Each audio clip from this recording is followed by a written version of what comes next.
अभी हम 5 मिनट में बस चल रहे हैं नीचे, उधर से जाएंगे ना वापस ना, वहीं पर गाड़ियाँ सारी वही हैं जहाँ से हम आए थे। सीढ़ियाँ उतरते हैं वहीं पे ही भोजन का वो तो गाड़ियों में जाएंगे ना, तो वहाँ सीधी गाड़ियाँ चली जाती है, मेरे को आइडिया नहीं। हाँ सीढ़ियाँ जहाँ खत्म होती हैं। अच्छा, नीचे पार्किंग के पास में। वहाँ कैंटीन है वहीं। ठीक है। तो अभी इन्होंने एक बात बताई, बड़ा सुंदर एक श्लोक है, देवी कृष्णमयी प्रोक्ता राधिका पर देवता, राधा रानी पर देवता है, सर्व लक्ष्मीमयी सर्व कांति सम्मोहनी परहा। कृष्णमयी, राधा जी का एक नाम है कृष्णमयी।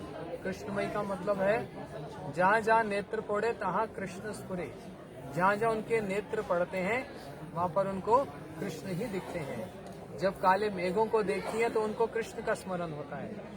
जब एक वृक्ष होता है तमाल वृक्ष, वो श्याम वर्ण का होता है, उस तमाल वृक्ष को देखती है तो जाकर आलिंगन करने की इच्छा हो जाए।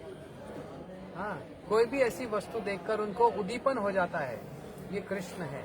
इतना प्रेम में राधा जी रमी रहती है, इसलिए उनका नाम है कृष्णमयी। एक मयूर को देखती है, मोर को देखती है तो लगता है ये कृष्ण है, इसलिए उनका नाम है कृष्णमयी। जहाँ जहाँ नेत्र पड़ते हैं उनको कृष्ण का ही स्मरण होता है। और सर्व लक्ष्मी, वैकुंठ में जितनी भी लक्ष्मियां हैं, द्वारका में जितनी रानियां हैं, उन सब की जो आधार है, जहाँ से वो सब प्रकट होती हैं, वो है राधा जी है। श्री कृष्ण सब अवतारी हैं, राधा जी भी सर्व अवतारी है। जैसे कृष्ण से समस्त अवतार निकलते हैं, ऐसे जितनी शक्तियां हैं, जितनी लक्ष्मियां हैं, वो सब राधा जी से ही प्रकट होती हैं। ये मूल शक्ति, ये आधार शक्ति, ये हलादनी शक्ति। हाँ, राधा जी की महिमा वेदों में, पुराणों में और उपनिषदों में और भागवत जी में, अन्य राधितो नूनम भगवान हरि ईश्वर। बोलते राधा जी का नाम राधा क्यों है, जानते हो? बताया साधारण रूप में तो ये बताते हैं, जिन्होंने कृष्ण की सबसे ज्यादा आराधना की है वो है राधा। कृष्ण की करोड़ों करोड़ों गोपियां, लेकिन जिस गोपी ने सबसे ज्यादा कृष्ण की आराधना की है वो है राधा। लेकिन ये तो एक साधारण बात है, लेकिन विशेष बात क्या है, संतों की बात क्या है? बोलते ये तो गलत बात। तो फिर ठीक बात क्या? बोलते श्री कृष्ण ने जिनकी सबसे ज्यादा आराधना की है, इसलिए उनका नाम क्या है? राधा। श्री कृष्ण ने आराधना की है। राधा कुंड में राधे राधे बोलते हैं। सेवा वृंदावन में सेवा कुंज जाएंगे तो वहाँ उनके चरण पलटते हैं। मलिहारी का वेश धारण करके राधा जी से मिलना चाहते हैं। ये पास में कोकिल वन है, जहाँ शनि मंदिर है, कोकिल वन। वहाँ पर कोयल की आवाज में सारी रात कू कू कू कू सारी रात पुकारते रहते हैं राधा जी का एक दर्शन करने के लिए। जब अभी सुना था ना, मान हो गया राधा जी को, ऐसे माननी हो गई। कृष्ण कितना मनाने लगे, राधा जी अपने ससुराल जावट में चली गई और कृष्ण वहां पहुंच गए। अब क्या किया? मान तो मनाना है, साधु का वेश धारण कर लिया। भिक्षा दो भिक्षा दो भिक्षा दो, यही सब बोल रहे।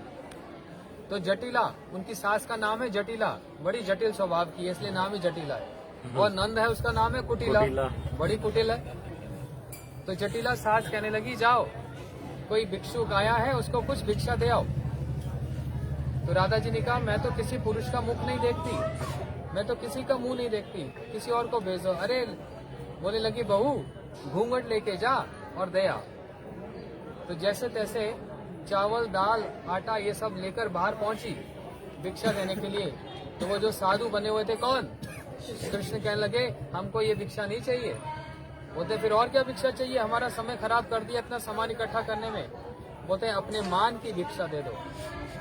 तो राधा जी बोले, अरे ये तो कृष्ण है, और सारा आटा चावल डाल दिया सिर पे, इसलिए तुम्हारा मान, हो जाओ वहां से। ऐसे बड़ी सुंदर सुंदर इनकी प्रेम लीला है। हाँ, इसलिए ज्यादा समय नहीं है, धूप भी हो गई, सबको भूख भी लग रही है ना। बस हमारे सुमित भैया ने सबके लिए बड़े अच्छा प्रसाद की व्यवस्था की है।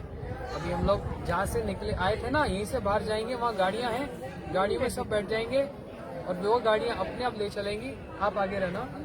तो वहीं पर फिर प्रसाद पाकर हम लोग नंदगांव का दर्शन करने चलेंगे। बिल्कुल जो टाइम था हमारा, बिल्कुल टाइम के अनुसार सब कुछ ठीक चल रहा है।